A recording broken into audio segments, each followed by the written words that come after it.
Tsawaan mga ka-DH, ito na naman yung ating routine sa araw-araw.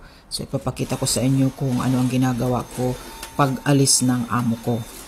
Yan, ipag-alis na ng amo ko. So magliligpit muna tayo ng kaniyang bed, ayusin natin. Pagkatapos ng pagligpit ay magbabacuum na tayo. Babacuum natin yung paligid ng palibot ng buong unit na ito hanggang sa matapos tayo. So, that is a everyday routine ko na ginagawa, the paglilinis sa buong bahay. At since naman ano naman tayo, free naman tayo kasi wala ng tao dito sa bahay ngayon. Ang natitira ay ako na lang kasi lahat ay nasa trabaho na. At saka tatlo lang din kasi kami dito most of the time dahil yung kanyang husband ay nasa mainland, nagtatrabaho once in a while lang dito umuwi. At yun namang bata na inaalagaan ko, a teenager, ay pumapasok sa school the whole time. Whole day siya doon until 5 o'clock sa hapon. So usually ganun lang ang ginagawa ko parati. Maaga lang kasi talaga akong gumigising dahil nagpe-prepare ako ng babaonin ng alaga ko. Pero right after that, 6:30 bababa na kami, parihatid ko siya sa school bus niya. Pagbalik ko, kakain na rin ako ng breakfast ko. Pagkatapos ng kumain ng breakfast ko, magmumuni-muni muna ako, maghahawak muna tayo ng ating sandata para tinitingnan ko anong mayroon sa loob ng social media. So, ganun lang parati. So, hanggang sa magising yung amo ko, gigising yan ng mga alas 8 na. So, nagpiprepare na ako ng breakfast niya.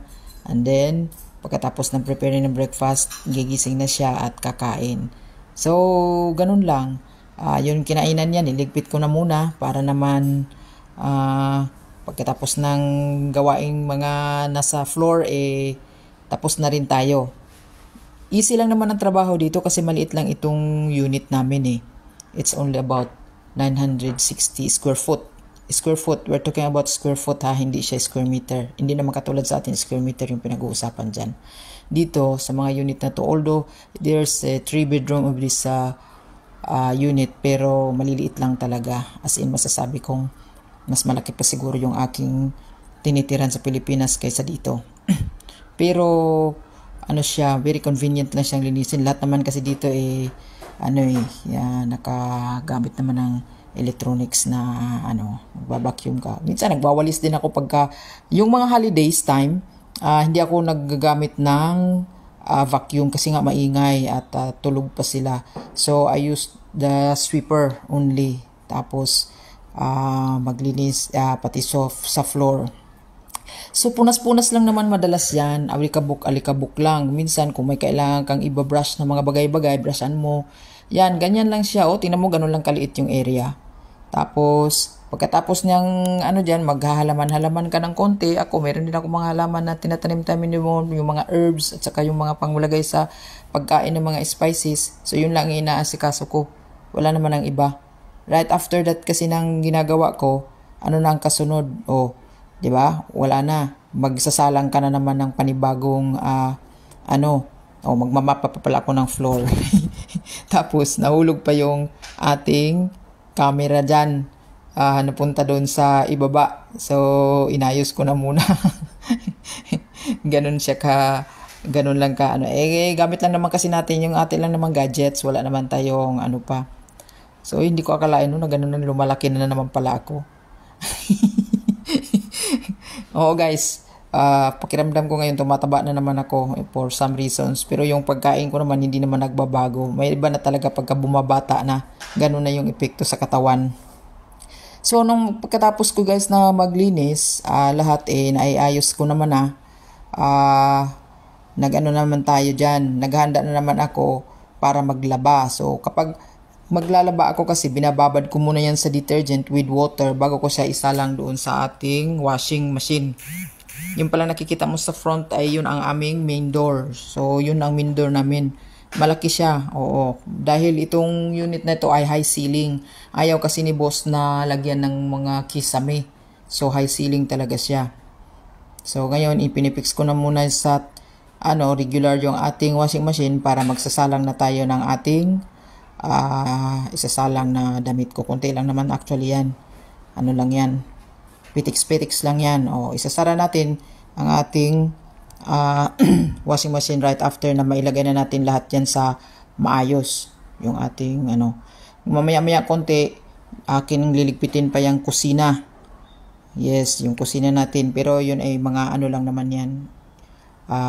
Dalawang bowl lang yung ating huhugasan at yung ating rice cooker. So pagkatapos niyan guys ay aking i-check yung ating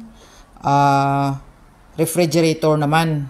Yung nasa harap na akala mo pinto, that is our refrigerator.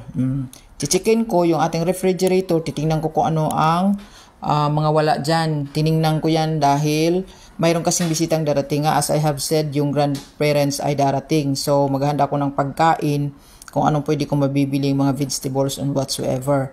At tinignan ko rin yung ating freezer kung enough pa ba yung ating meat na na gagamitin para mabili ko na rin siya ngayon right after. So iyan maghanda na tayo ng ating pag-alis. Daily routine most of the time pagka ganitong ordinary days at may pasok.